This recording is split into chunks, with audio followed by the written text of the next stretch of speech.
یہود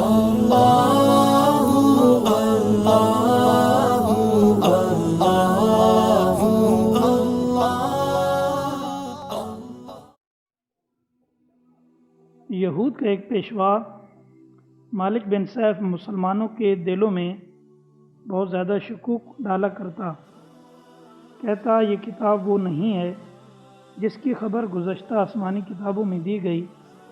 اللہ تعالیٰ نے پہلے اس کی شک کو رفع کیا، پھر 4 آیات مسلمانوں کی مدح اور صفات میں، اور 2 آیات کافروں کی مذمت میں، اور 13 آیات منافقوں کے احوال میں نازل فرمائی۔ موجودہ ترتیب قرآن کے لحاظ سے یہ قرآن پاک کی دوسری سورہ ہے، مگر بے حساب نزول اس کا شمار 91 ہے، یعنی 90 صورتیں اس سے قبل مکہ میں نازل ہو چکی تھیں۔ اس کا پچھلی صورت کے ساتھ ربط، جیسا کہ پہلے ذکر کیا کہ پچھلی صورت کے اندر ذکر ہوا اہدنا الصراط المستقیم، اس سے مراد راہ ہدایت کی درخواست کی گئی۔ سورہ بقرہ کی ابتدا میں اس کی منظوری آ گئی کہ لو یہ کتاب سرچشمہ ہدایت ہے اور سیدھی راہ دکھاتی ہے، اور پھر سورہ بقرہ میں ہدایت کا جامع و مکمل پروگرام بیان فرمایا گیا۔ سورہ بقرہ میں ان تمام مضامین کی تشریح ہے جو سورہ فاتحہ میں بیان کی گئے، یعنی اللہ تعالیٰ کی ربوبیت، رحمت، آخرت، عبادت، استعانت، صراط مستقیم، اور یہودیوں اور عیسائیوں کی مغضوبیت۔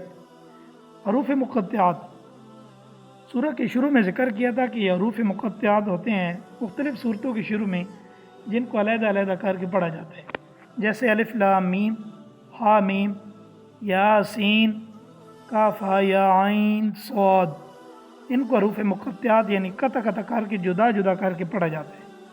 حروف تہجی بعض صورتوں کے شروع میں اللہ پاک اور اس کے پیارے برگزیدہ رسول احمد مجتبیٰ محمد مصطفیٰ صلی اللہ علیہ وسلم کے درمیان اس قسم کے اسرار اور رموز ہیں جن کی یقینی معنی کسی تیسرے کو معلوم نہیں۔ اگرچہ بعض مفسرین نے لکھا ہے کہ اللہ سے لام جبرائیل علیہ السلام اور محمد سے محمد صلی اللہ علیہ وسلم مراد ہے، یعنی یہ قرآن اللہ نے جبرائیل علیہ السلام کے ذریعے سے محمد صلی اللہ علیہ وسلم پر نازل فرمایا۔ یا تینوں حروف 3 کلموں کے مخفف حروف ہیں، یعنی بنیادی طور پر یہ ان اللہ عالم، میں معبود سب سے زیادہ، عالم یہ اس میں تفضیل کا صیغہ ہے، اس کا معنی کہ سب سے زیادہ جاننے والا وغیرہ۔ لیکن معتبر قول یہی ہے کہ ان حروف مقطعات کے معنی معلوم کرنے کی کوشش ناجائز اور عبث یعنی بیکار ہے۔ عموماً ان حروف کے بعد کلام پاک کی عظمت اور عزت کا ذکر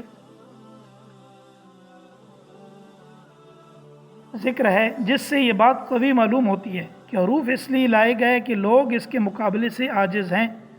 واللہ عالم، ان کی حقیقی مراد اللہ تعالیٰ اور رسول اللہ صلی اللہ علیہ وسلم ہی جانتے ہیں اور کوئی نہیں جانتا۔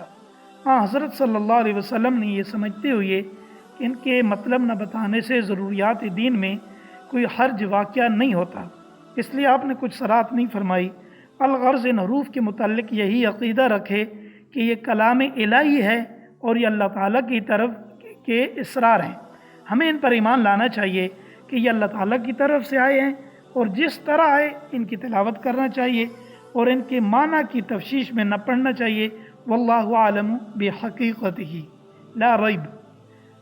لا ریب کی بحث کہ اب سورہ کی ابتدا میں آیت ذالک الکتاب لا ریب فی ھدی للمتقین، لفظی ترجمہ اس آیت کا یہ ہے کہ یہ کتاب ایسی ہے جس میں کوئی شک نہیں، راہ بتانے والی ہے خدا سے ڈرنے والوں کو۔ کسی زمانے میں یہود اپنی کتابوں کی بشارت و پیشنگوئی کے مطابق مدینہ اور اس کے قرب و جوار میں آ کر آباد ہو گئے تھے، نبی آخر الزماں کے انتظار میں۔ یہاں انہیں کو خطاب ہے کہ یہ وہی کتاب ہے جن کی خبر گزشتہ انبیاء علیہ السلام دیتے چلے آئے۔ پھر یہود مدینہ میں سے مالک بن سیف یہودی مسلمانوں کے دل میں شک ڈالتا، جیسا کہ پہلے ذکر کیا کہ وہ کہتا ہے یہ وہ کتاب نہیں ہے جس کی خبر اگلی کتابوں میں دی گئی، اور اس میں کوئی شک و شبہ نہیں۔ وہ علماء یہود جو حقیقت میں اپنی کتابوں کے سچے عالم تھے، وہ قرآن کو سنتی حضرت صلی اللہ علیہ وسلم پر ایمان لے آئے، اور جو بغض اور عناد اور دنیا کے لالچ میں گرفتار تھے وہ اس سعادت سے محروم رہے۔ تو یہاں قرآن کریم کے متعلق بتایا گیا کہ اس کی حقانیت میں کسی شک و شبہ کی کوئی گنجائش نہیں۔ یہ خصوصیت قرآن کریم ہی کی ہے کہ اس کے تمام مضامین عقل سلیم کے مطابق اور سب کے سب یقینی ہیں۔ اب ظاہر ہے کہ جس کتاب کے مضامین اور مطالب اس درجہ قطعی اور یقینی ہوں کہ اس میں کہیں شک و شبہ کی گنجائش نہ ہو، تو اس کتاب کے کتاب الہی ہونے میں کیا شک و شبہ ہو سکتا ہے؟